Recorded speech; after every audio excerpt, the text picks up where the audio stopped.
Hello everyone, मेरा नाम रुरिति है और मेरे चैनल ट्यूशन मास्टर पर आप सभी का स्वागत है। मैं अपने इस चैनल पर स्टूडेंट्स के लिए उनकी स्टडी से रिलेटेड वीडियोस बनाती हूँ। मेरा ये यूट्यूब चैनल स्पेशली उन स्टूडेंट्स के लिए है जिनके पास फिजिक्स, केमिस्ट्री और मैथमेटिक्स सब्जेक्ट्स हैं। मेरे इस चैनल पर स्टूडेंट्स को ट्यूशन जैसे ही बेनिफिट्स मिलते हैं, वो भी बिल्कुल फ्री में। तो देर किस बात की, मेरे सभी वीडियोस को देखने के लिए मेरे चैनल को सब्सक्राइब करें, साथ ही बेल आइकन को भी प्रेस करें ताकि मेरी हर नई वीडियो का नोटिफिकेशन आपको सबसे पहले मिले। और हाँ, अगर ये वीडियो आपको पसंद आए तो इस वीडियो को लाइक करें और अपने फ्रेंड्स के साथ शेयर करना मत भूलिएगा। तो चलिए आज का टॉपिक शुरू करते हैं।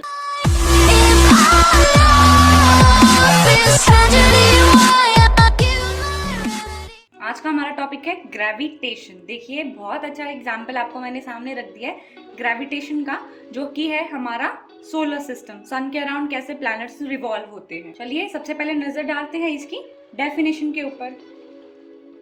न्यूटन्स लॉ ऑफ ग्रेविटेशन, इसकी डेफिनेशन है Newton's law of gravitation, every particle attracts every other particle in the universe. Her particle दूसरे किसी पार्टिकल को अट्रैक्ट करता है यूनिवर्स में with a force that is directly proportional to the product of their masses and inversely proportional to the square of distance between their centers।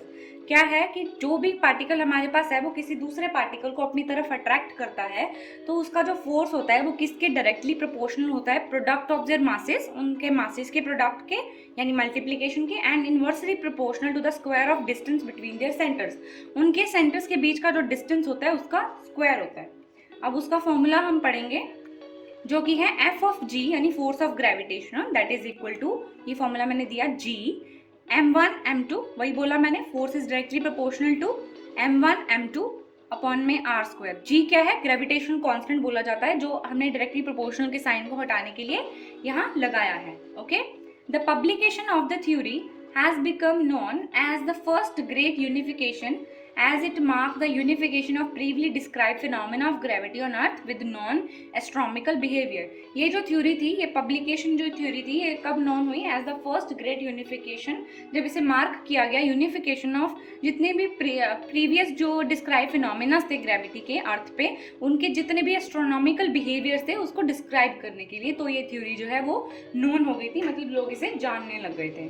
सबसे पहले हमने बात कर ली न्यूटन्स लॉ ऑफ ग्रेविटेशन क्या होता है। कोई भी एक पार्टिकल दूसरे किसी पार्टिकल को हमेशा अट्रैक्ट करता है, तो उनका जो फोर्स ऑफ ग्रेविटेशन होता है वो किसके डायरेक्टली प्रोपोर्शनल होता है, product of their masses and inversely proportional to the square of distance between their centres. Formula of gravitation किस तरह से बना? वही formula F G is equal to G m1 m2 upon में r square, where F is a gravitational force, बोला F is a gravitational force acting between two particles, जो दो particles के बीच में एक्ट कर रही है, उनको अट्रैक्ट करने में जो दो पार्टिकल्स के बीच में एक्ट कर रही है। m1 इसमें क्या है और m2 क्या है? m1 m2 are the masses of the object, जो भी ऑब्जेक्ट्स हमें दे रखे हैं उनके मासेस हैं m1 और m2, और r क्या है? Distance between their centres of their masses, उनके मासेस के सेंटर्स के बीच में जो डिस्टेंस है उसे क्या मार्क किया गया है? r मार्क किया गया है। और g जो है, मैंने आपको बताया ग्रेविटेशनल कांस्टेंट है, जो प्रोपोर्शनैलिटी का साइन हटाने के लिए हमने यहाँ लगाया है। अब जो value of g, the value of g is equal to 6.67 into 10⁻⁻11 newton metre square by में kg स्क्वायर। ओके, क्या बोला मैंने? Value of g is equal to 6.67 into 10⁻⁻11 newton metre square kg square.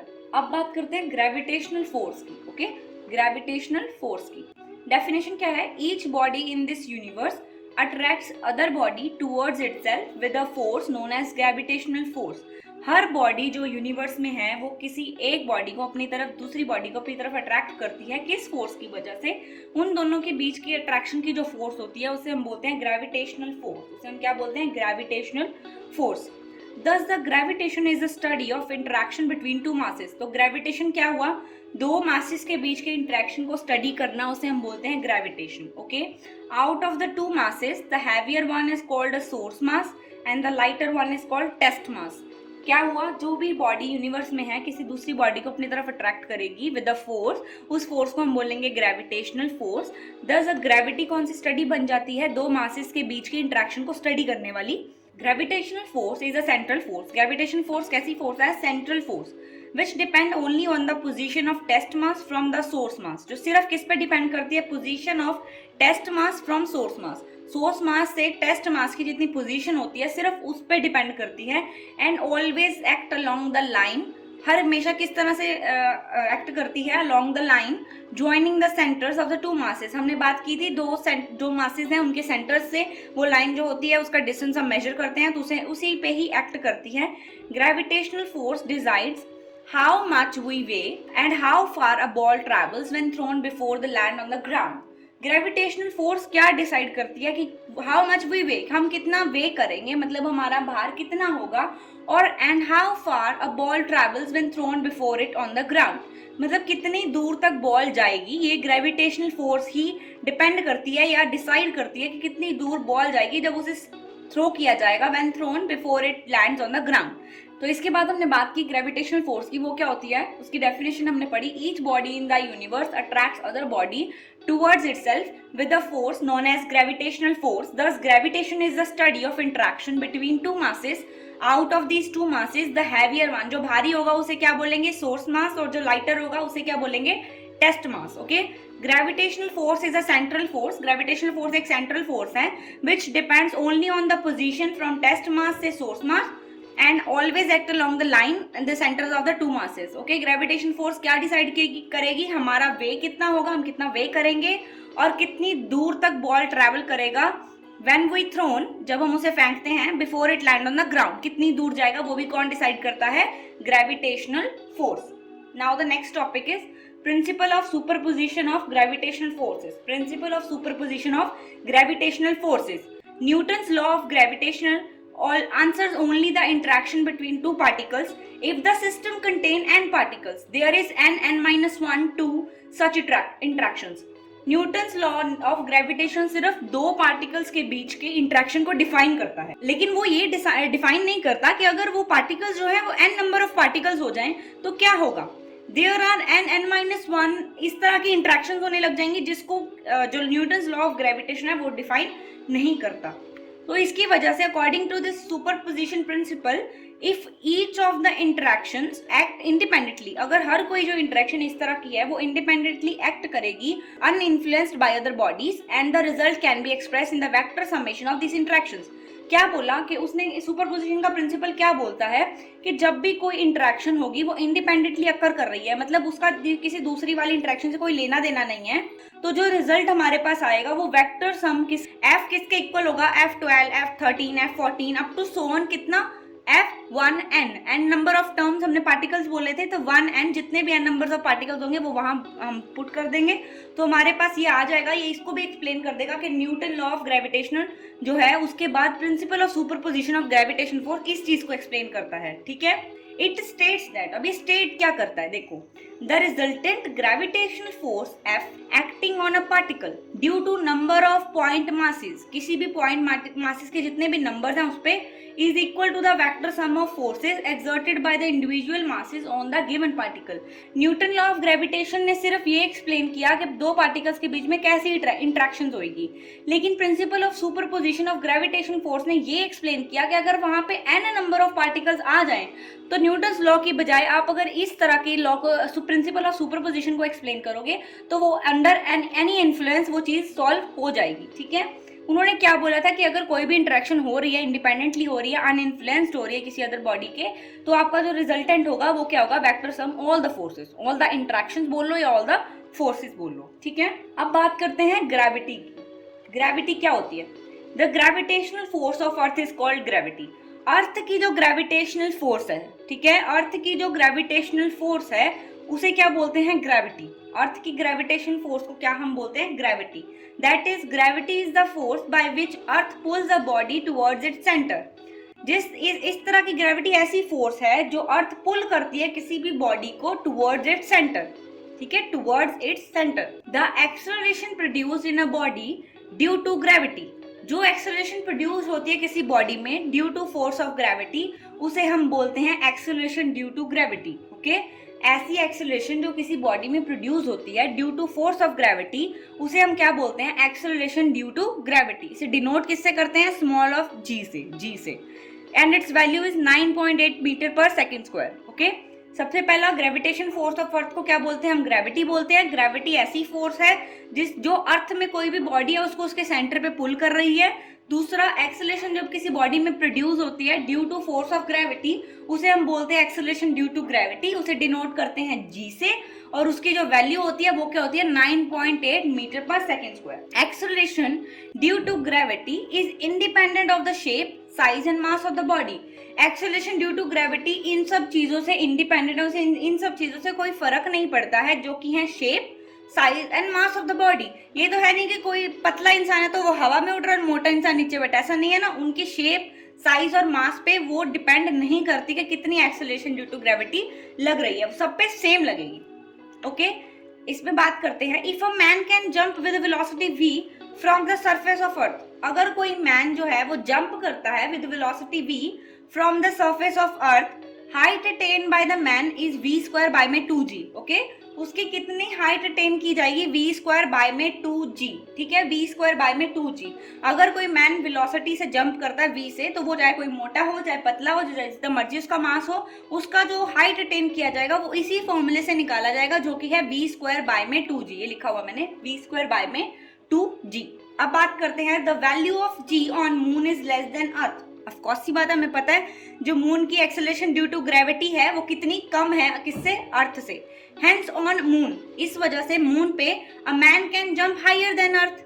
जो मैन जंप करेगा वो high करेगा अर्थ की बजाय। ठीक है, जितनी जी की वैल्यू कम होती जाएगी उतनी उसकी जो इंटेंसिटी हाइट अटेन करने की होगी वो बढ़ जाएगी एज कंपेयर टू अर्थ पे। अब हम बात करते हैं वेरिएशन कितने होते हैं जी पे। सबसे पहला वेरिएशन होता है value of G decreases with height और डेप्थ फ्रॉम अर्थ सर्फेस। ये हमने अभी डिस्कस किया कि जी की वैल्यू डिक्रीज करेगी विद हाइट और depth from the earth surface. Second one is G is maximum at poles. G किस पे मैक्सिमम होती है? पोल्स पे। अर्थ के जो पोल्स होते हैं, नॉर्थ पोल, साउथ पोल, ये सब पोल्स होते हैं, उन पे जी की जो वैल्यू होती है वो मैक्सिमम होती है। Now the third one is G is minimum at equator. Okay, earth का जो इक्वेटर है उस पे जी की वैल्यू सबसे कम होगी, सबसे कम हो। Now G decreases due to rotation of earth. G decrease होता जाएगा due to rotation of earth, due to rotation of earth. Now the fifth one is G decreases if angular speed of earth increases.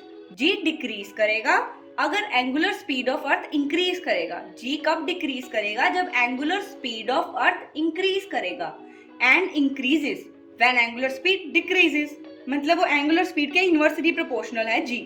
अगर जी decrease कर रहा है तो angular speed of अर्थ बढ़ रही है, अगर angular speed of earth decrease हो रही है तो जी की वैल्यू बढ़ जाएगी। जी यानी एक्सेलरेशन ड्यू टू ग्रेविटी। अब इसकी बात करते हैं इफ, अब बात करते हैं इसी चीज की, if angular speed of earth, अगर angular speed of earth become 17 times its present value, मतलब वो 17 टाइम्स बढ़ जाए इसकी आज के प्रेजेंट वैल्यू पे, तो जो बॉडी होगी इक्वेटर पे वो क्या हो जाएगी? वेटलेस। ठीक है, अगर एंगुलर स्पीड जो अर्थ पे इस टाइम है वो एंगुलर स्पीड 17 मतलब टाइम्स, 17 टाइम्स वो प्रेजेंट वैल्यू बढ़ जाए, तो अब जो बॉडी इक्वेटर पे रहेगी उसकी वेट क्या हो जाएगा? जीरो हो जाएगा। उसका वेट क्या हो जाएगा? जीरो हो जाएगा। ये हमने अभी बात की, इक्वेटर पे तो ऑलरेडी जी की वैल्यू मिनिमम होती है, ऊपर से हमने एंगुलर स्पीड को और बढ़ा दिया। ठीक है, तो इक्वेटर पे जो बॉडी होगी उसकी वैल्यू क्या बन जाएगी? वेटलेस हो जाएगी। वो बॉडी वेटलेस हो जाएगी, उसकी कोई वेट हमें नहीं पता लगेगा एक्सेलरेशन ड्यू टू ग्रेविटी की। अब बात करते हैं, ये सबसे इंटरेस्टिंग टॉपिक है ग्रेविटी का, जो मुझे बहुत ही पसंद है। इसको आप जब मतलब हम इस चीज को डेली लाइफ में बहुत बार यूज करते हैं, लेकिन इसके पीछे क्या साइंस है और ऐसा क्यों होता है, ऐसा कैसे हो रहा है, वो हम आज डिस्कस करेंगे। ठीक है, इसकी कुछ कंडीशंस है जो मैं आपको बताऊंगी, धीरे धीरे एक एक करके हम वो कंडीशंस को स्टडी करेंगे। सबसे पहले इसकी कंडीशन है weight of a body in a lift. सबसे पहले क्या है? Weight of a body in a lift.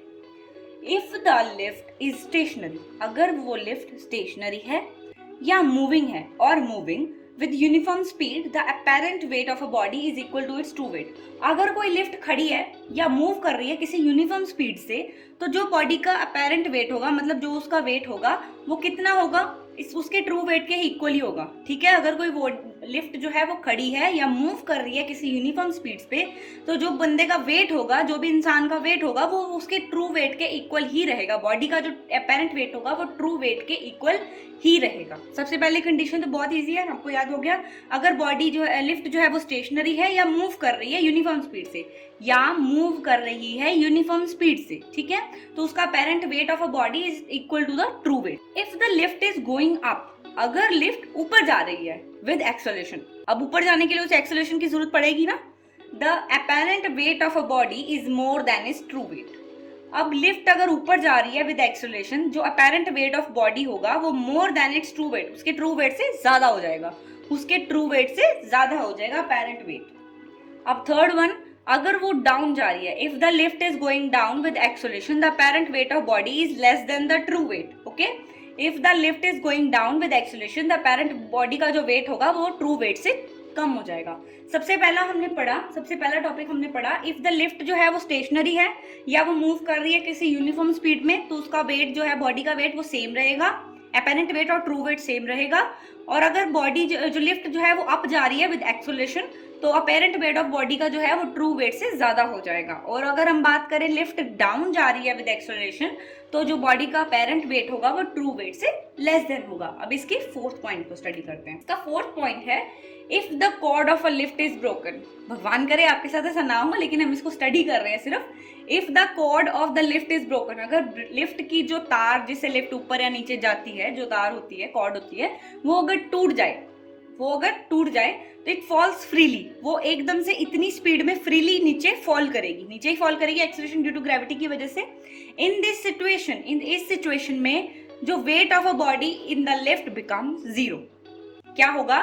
Wait of a body in the lift इस सिचुएशन में जो बॉडी का वेट होगा लिफ्ट के अंदर वो कितना हो जाएगा? जीरो, उस पर कोई फर्क नहीं पड़ेगा। This situation is called weightlessness, okay. इस सिचुएशन को हम क्या बोलते हैं? Weightlessness. Now the fifth one is while going down, नीचे जाते वक्त, ठीक है। If the acceleration of the lift is more than the acceleration due to gravity, अगर लिफ्ट नीचे जा रही है और लिफ्ट की जो एक्सेलरेशन है, जो स्पीड, मतलब मान के चलो उसकी जो नीचे आने की स्पीड है, वो एक्सेलरेशन ड्यू टू ग्रेविटी से ज्यादा हो गई है, एक्सेलरेशन ड्यू टू ग्रेविटी से ज्यादा हो गई है, एक्सेलरेशन ड्यू टू ग्रेविटी से मोर देन हो गई है लिफ्ट की एक्सेलरेशन, तो क्या होगा? Body in the lift goes in contact with the ceiling of lift. तो बॉडी जो होगी वो किसके कॉन्टैक्ट में चलेगी? मतलब उछल, इन द सेंस उछल के वो सीलिंग पे जाके लगेगी, लिफ्ट पे, ठीक है। फोर्थ क्या था? जब लिफ्ट की कॉर्ड टूट जाए और वो नीचे फ्रीली फॉल करेगी तो आपका वेट जीरो हो जाएगा। और अगर वो नीचे जाते वक्त उसकी एक्सेलरेशन जो है वो एक्सेलरेशन ड्यू टू ग्रेविटी से ज्यादा हो जाए तो आपकी बॉडी सीलिंग को टच करेगी, लिफ्ट की। अब हम बात करते हैं सैटेलाइट के बारे में कि सैटेलाइट क्या होती है। डेफिनेशन सैटेलाइट की होती है, सैटेलाइट आर नेचुरल और artificial bodies revolving around a planet under its gravitational attraction. Satellite ऐसा नेचुरल या आर्टिफिशियल बॉडीज होती हैं जो किसी भी प्लैनेट के अराउंड रिवॉल्व करती हैं और अंडर इट्स ग्रेविटेशनल अट्रैक्शन, उसकी ग्रेविटेशनल अट्रैक्शन के वजह से वो उस प्लैनेट के अराउंड रिवॉल्व कर पाती हैं, उस प्लैनेट के अराउंड रिवॉल्व कर रही होती हैं। Now moon is a natural satellite, moon हमारी नेचुरल सैटेलाइट है जो हमारे अराउंड रिवॉल्व करता है हमारे ग्रेविटेशनल अट्रैक्शन की वजह से। While IB is an artificial satellite of earth, ये सैटेलाइट का नाम है, वो आर्टिफिशियल सैटेलाइट है अर्थ की। Now orbital speed of satellite is independent of their mass. Satellite की जो ऑर्बिटल स्पीड होती है वो उसके मास पे डिपेंड नहीं करती है, वो इंडिपेंडेंट ऑफ इट्स मास होती है। Orbital speed of satellite depend upon the radius of the orbit, orbit के रेडियस पे उसकी स्पीड डिपेंड करेगी, ठीक है। ऑर्बिटल जो स्पीड होगी वो सैटेलाइट के रेडियस के ऊपर, ऑर्बिट के जो रेडियस होगा उसके ऊपर डिपेंड करेगी। अब orbital speed of satellite revolving near the surface of earth is 7.9 kilometre पर सेकेंड। सैटेलाइट जो अर्थ के अराउंड रिवॉल्व करना चाहती है उसकी जो ऑर्बिटल स्पीड होगी वो सरफेस ऑफ अर्थ पे वो कितनी होगी? नियर रिवॉल्विंग करना चाहती है तो कितनी है? 7.9 किलोमीटर पर सेकेंड। अब हम बात करते हैं जियो स्टेशनरी सैटेलाइट, ये लास्ट टॉपिक है हमारा इस सैटेलाइट के जो हमने आज पढ़ा, उसमें जो भी हमने जैसे डिस्कस किया, जितने भी हमारे पास सैटेलाइट्स थे, हमारे क्या ग्रेविटी क्या होती है, ग्रेविटेशन क्या होती है, ग्रेविटेशन फोर्स ऑफ अट्रैक्शन क्या होती है, एक्सेलरेशन ड्यू टू ग्रेविटी क्या होती है, ये लास्ट टॉपिक है जियो स्टेशनरी सैटेलाइट। अब इसकी डेफिनेशन देखते हैं। If a satellite revolve in an equatorial plane in the direction of earth's rotation, अगर कोई सैटेलाइट इक्वेटोरियल प्लेन पे अर्थ की रोटेशन के डायरेक्शन में ही रिवॉल्व करेगी, यानी from west to east revolve करेगी with a period of evolution equal to the time period of rotation of earth on its own axis, मतलब उसका जो टाइम पीरियड ऑफ रोटेशन होगा वो हमारे अर्थ के खुद के एक्सिस पे रोटेट होने वाले टाइम पीरियड के इक्वल होगा, दैट इज 24 आवर। अर्थ अपनी ही एक्सिस पे 24 घंटे घूमती है, एक चक्कर पूरा करती है ना अपनी एक्सिस का, तो 24 घंटा उसका भी जो पीरियड ऑफ रेवोल्यूशन होगा उस सैटेलाइट का भी, वो भी कितना होगा, 24 आवर ही होगा। Then the satellite will appear stationary relative to earth, तब वो सैटेलाइट अर्थ के लिए स्टेशनरी हो जाएगी, ठीक है। Such a satellite is called geo stationery satellite, ऐसी सैटेलाइट्स को हम क्या बोलते हैं, जियो स्टेशनरी सैटेलाइट्स। वो सैटेलाइट्स जो अर्थ के इक्वेटोरियल प्लेन पे अर्थ की रोटेशन के डायरेक्शन में ही रिवॉल्व करेंगी, यानी वेस्ट टू ईस्ट की पीरियड में, और उनका जो पीरियड ऑफ रेवोल्यूशन होगा वो हमारे अर्थ के अपने एक्सिस पे रोटेट होने वाले टाइम पीरियड के इक्वल होगा, तो वो सैटेलाइट जो है वो अर्थ के लिए क्या हो जाएगी, स्टेशनरी हो जाएगी। इस तरह की सैटेलाइट्स को हम क्या बोलते हैं, geo stationery satellite. Such a satellite revolve around the earth, ऐसी सैटेलाइट्स अर्थ के अराउंड रिवॉल्व करती हैं at the height of 36,000 kilometre. Okay, ये कितना हाइट है हमारे जियो स्टेशनरी सैटेलाइट के लिए, 36,000 kilometre. The orbit of Jio stationery satellite is called parking orbit. हमारे अर्थ का जो पार्किंग ऑर्बिट है जियो स्टेशनरी सैटेलाइट के लिए, उसे हम क्या बोलते हैं, पार्किंग ऑर्बिट। और the orbit of Jio stationery satellite to be, जहाँ पे जियो स्टेशनरी सैटेलाइट को हम भेज सकते हैं 36,000 किलोमीटर पे, उसे हम बोलते हैं पार्किंग ऑर्बिट, ठीक है। सबसे पहले हमने पढ़ा कि जो सैटेलाइट है वो इक्वेटोरियल प्लेन पे रोटेट करेगी अर्थ की रोटेशन के डायरेक्शन में, उसके बाद उसका जो पीरियड ऑफ रेवोल्यूशन होगा वो हमारे अर्थ के खुद के रोटेशन के बराबर होगा, 24 आवर। वो स्टेशनरी सैटेलाइट हमारे लिए स्टेशनरी हो जाएगी। उसके बाद ऐसी सैटेलाइट्स को हम जियो स्टेशनरी सैटेलाइट्स बोलते हैं। ऐसी सैटेलाइट जो 36,000 किलोमीटर की हाइट पे ही रहेगी, और इस ऑर्बिट को हम क्या बोलते हैं, पार्किंग ऑर्बिट। इसके साथ ही हमारा चैप्टर ग्रेविटेशन फिनिश होता है। तो स्टूडेंट्स, ये था हमारा आज का टॉपिक। उम्मीद है आपको आज का टॉपिक अच्छी तरह से समझ आ गया होगा। फिर भी इस टॉपिक से रिलेटेड आपकी कोई क्वेरी या क्वेश्चन हो तो आप मुझे इंस्टाग्राम पर मैसेज भेज सकते हैं। और हाँ, अपने चैनल ट्यूशन मास्टर को सब्सक्राइब करना मत भूलिएगा। धन्यवाद।